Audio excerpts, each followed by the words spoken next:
சென்னை பனையூரில் பாமக தலைவர் அன்புமணி முன்னிலையில் சட்டமன்ற தேர்தலுக்கான விருப்ப மனு அளித்தவர்களிடம் நேர்காணல் நடைபெற்று வருகிறது. இது பற்றிய கூடுதல் தகவல்களை வழங்குவதற்காக செய்தியாளர் சமய மணிவண்ணன் இணைகிறார். விவரங்கள் சமய மணிவண்ணன்.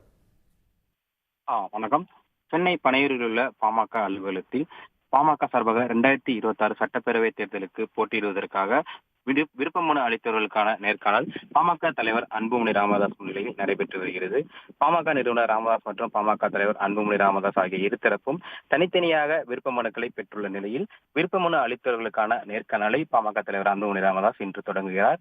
இன்று முதல் வரும் 30ஆம் தேதி வரை மாவட்ட வாரியாக இந்த நேர்காணலானது நடைபெற உள்ளது. 2026 சட்டப்பேரவை தேர்தலுக்கு தயாராகும் விதமாக பாமக தேசிய ஜனநாயக கூட்டணியில் அங்கம் வைத்து அதிமுக தலைமையில் இந்த 2026 சட்டப்பேரவை தேர்தலை எதிர்கொள்ள உள்ளது.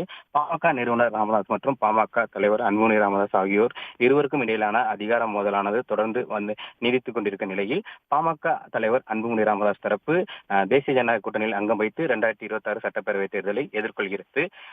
இது ஒருபுறம் இருக்க, மற்றொருபுறம் பாமக நிறுவனர் ராமதாஸ் அவர்கள் இன்னும் கூட்டணி குறித்தான அதிகாரப்பூர்வமான அறிவிப்பை வெளியிடாத நிலையில் பாமக தலைவர் அன்புமணி ராமதாஸ் மற்றும் பாமக நிறுவனர் ராமதாஸ் ஆகிய இருதரப்பும் தனித்தனியாக விருப்ப மனுக்களை விநியோகித்து வந்தது. பாமக தொண்டர்கள் பாமக தலைவர் அன்புமணி ராமதாஸ் தலைமையில் பனையூரிலும், பாமக நிறுவனர் ராமதாஸ் அவர்கள் தலைமையில் தைலாபுரத்திலும் விருப்ப மனுக்கள் விநியோகிக்கப்பட்டு வந்த நிலையில் இன்று முதல் பாமக தலைவர் அன்புமணி ராமதாஸ் அவர்கள் தரப்பில் இன்று முதல் வரும் 30ஆம் தேதி வரை தினமும் காலை 10 மணி முதல் மாலை 6 மணி வரை மாவட்ட வாரியாக சட்டமன்ற தொகுதிகளுக்கான நேர்காணலானது நடைபெற உள்ளது. இன்று காலை திருவள்ளூர், சென்னை, செங்கல்பட்டு, காஞ்சிபுரம், கோவை, நீலகிரி, திருச்சி ஆகிய மாவட்டங்களுக்கும், பிற்பகலுக்கு மேல் வேலூர், ராணிப்பேட்டை, விழுப்புரம், கள்ளக்குறிச்சி, ராமநாதபுரம் ஆகிய மாவட்டங்களுக்கும் நேர்காணலானது அன்புமணி ராமதாஸ் அவர்கள் முன்னிலையில் நடைபெற உள்ளது.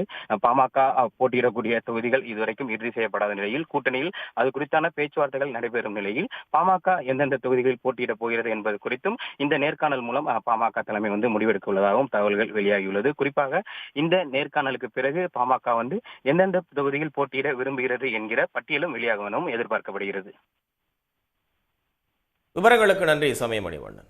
உடனுக்குடன் செய்திகளை தெரிந்து கொள்ள சன் நியூஸ் பெல் ஐகானை கிளிக் பண்ணுங்க.